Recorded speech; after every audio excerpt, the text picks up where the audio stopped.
Buenas a todos y bienvenidos a Mental Game. Hoy comenzamos con el módulo psicodeportivo 2, en el que hablaremos de comunicación, expondremos algunas pautas comunicativas y por último hablaremos de cuáles son los componentes comunicativos fundamentales. En primer lugar, para entender la importancia de la comunicación para el entrenador, comenzamos con una pequeña cita.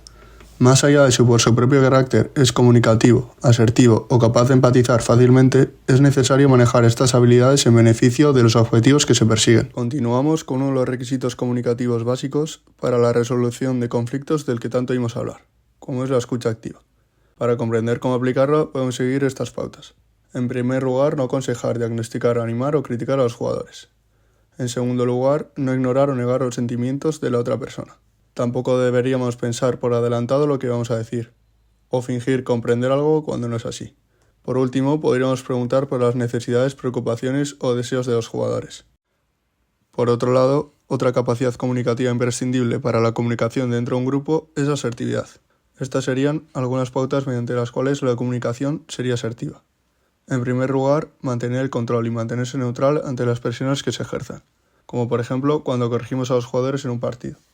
En segundo lugar, exponer su punto de vista sin provocar una actitud defensiva en el miembro del grupo, haciéndole ver al jugador que nuestro objetivo es ayudarle. Por último, capacidad para hacer comentarios positivos cuando está justificado, importante para generar confianza y reforzar las conductas positivas. A continuación, vamos a exponer cuáles son las capacidades comunicativas básicas que debería dominar un entrenador, entendiendo para qué nos pueden servir cada una de ellas. La empatía, sobre todo con los jugadores con los que tenemos menos afinidad, para tenerlos de nuestro lado.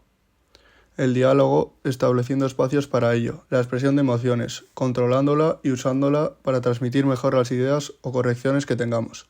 Y el manejo de quejas, escuchando sin interrumpir y preguntando y respondiendo con asertividad. Hacer preguntas, de forma clara y abierta, para poder obtener respuestas precisas. Sentido del humor, en momentos estresantes para liberar algo de tensión. Capacidad de síntesis, sobre todo a la hora de comunicar información relevante, ya sea en entrenamientos o en partidos. Y por último, serenidad. En cuanto a los elementos comunicativos, tenemos que tener en cuenta la importancia del lenguaje no verbal, ya que transmitimos un 93% de la comunicación mediante él.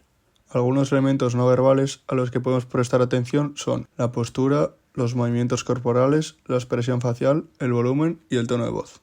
Por último, vamos a hablar de la comunicación individualizada, entendiendo que cada jugador es diferente, por lo que la comunicación se debe adaptar en consecuencia. Por ello tenemos que tener en cuenta dos aspectos. En primer lugar, la personalidad del jugador.